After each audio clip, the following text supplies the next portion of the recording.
Salut, jour 22, aujourd'hui, on fait des bambous. Je commence par m'atteler au fond. Pour ça, je vais mélanger mon jaune cadmium avec mon vert, dont j'ai toujours pas le nom. Je sais pas pourquoi, les verts, j'arrive pas à me rappeler de leur nom. Bref, j'obtiens un vert un peu jaunâtre, un peu comme on avait fait pour l'aurore boréale.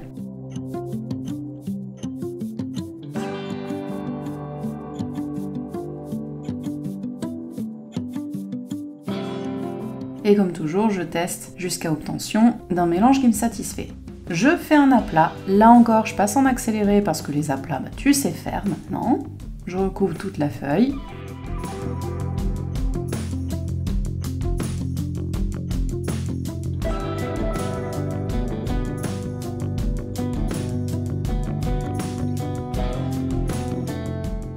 Et une fois que ça a séché, je vais commencer à peindre les bambous. Donc j'essaye de trouver un vert qui soit un peu plus soutenu que mon fond, parce que l'idée c'est de faire ressortir les bambous. Donc pour ça je mets un petit peu plus de vert que de jaune, et je mets un petit peu moins d'eau. Tu vois que là mon pigment il est bien chargé.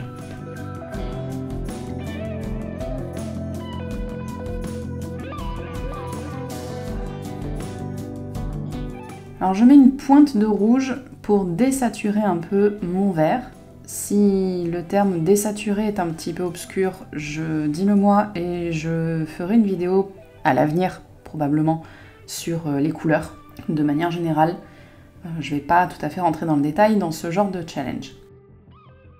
Pour faire mes bambous, je commence directement avec le pinceau. Donc tu vois que j'ai fait un petit trait tout petit horizontal avant de faire un trait vertical. C'est ce qui va me permettre de dessiner les segments des bambous. Donc tu vois que entre chaque segment, j'ai laissé un petit peu de blanc justement pour faire ressortir ces segments.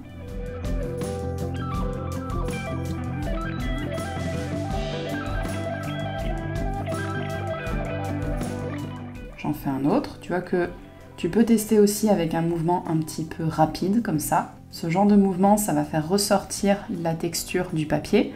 Ça, on l'a vu quand on a fait la mer par temps calme. Tu vois que je ressors certaines techniques d'un tuto à l'autre. C'est que tu peux réutiliser toutes les techniques que je te montre là ici, tu peux les réutiliser sur des créations qui n'ont pas forcément à voir avec ce que je te montre.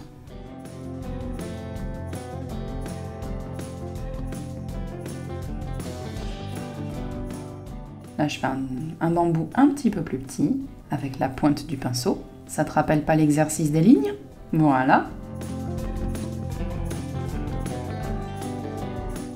Et là, ça va te rappeler encore un autre exercice parce que je vais faire des feuilles. Alors, les feuilles, pour pouvoir faire quelque chose d'un peu plus naturel, je vais utiliser un mélange de mon vert, le vert que j'ai utilisé pour faire les tiges de bambou, et de temps en temps, je vais utiliser un vert un peu plus foncé pour pouvoir faire des feuilles plus foncées. Tu vois que dans la nature, les plantes, il y a des feuilles plus foncées et des feuilles plus claires. Ça, on l'a vu quand on a fait la jarre.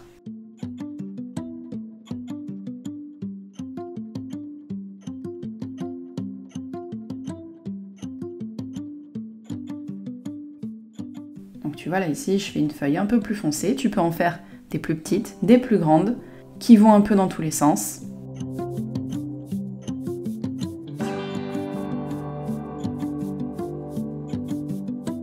Cette tige bien fine, je l'ai faite avec la pointe de mon pinceau. On a vu la technique avec les lignes verticales que je t'ai fait faire.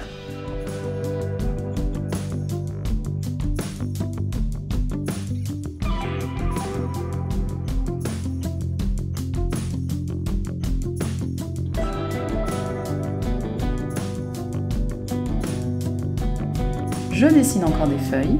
Donc les feuilles, c'est avec la technique des feuilles qu'on a fait au tout début du challenge. Et puis je varie, il y a des feuilles plus foncées. Là, comme je te disais, il y a des feuilles plus foncées, plus claires.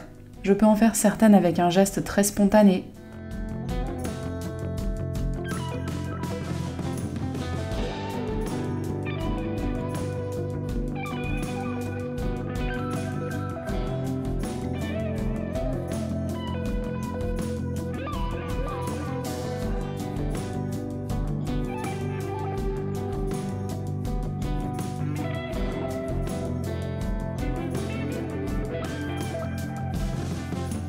Quand je commence à peindre la feuille, j'appuie très peu, puis après j'appuie un petit peu et je relâche tout doucement.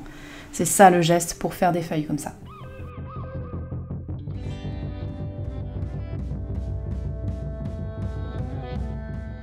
Tu vois là une feuille bien foncée. Je profite d'avoir encore du pigment foncé sur mon pinceau pour pouvoir faire toutes les feuilles du même pigment. Ça m'évite en fait d'aller rincer mon pinceau, de reprendre du pigment, rincer mon pinceau, reprendre un nouveau pigment.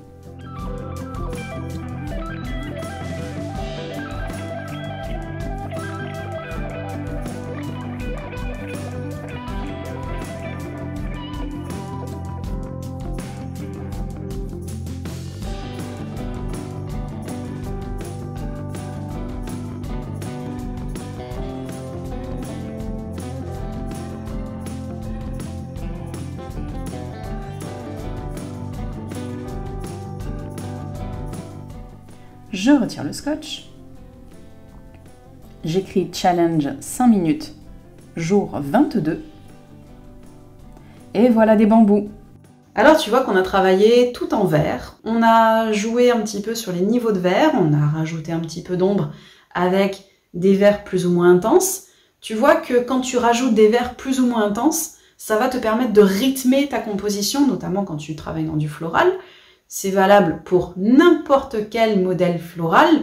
Du moment que tu varies l'intensité des verts et que tu en mets un petit peu au hasard, que tu te laisses plus ou moins guider par ton instinct, de dire bon bah voilà, je vais en mettre une feuille plus intense ici, une feuille avec un vert plus léger ici, et tu vas voir que ça va rythmer ta composition et ça va lui donner un aspect un petit peu plus naturel, même si tu ne fais pas de l'hyperréalisme. J'espère en tout cas que ce tuto t'a plu, que le challenge 5 minutes pour une aquarelle te plaît toujours autant. En tout cas, j'ai toujours la surprise que je te réserve pour le jour 30. J'espère que tu resteras jusque là. Et même après, parce que en fait j'ai plein d'autres idées, j'ai plein de trucs en fait en tête pour l'avenir de cette chaîne.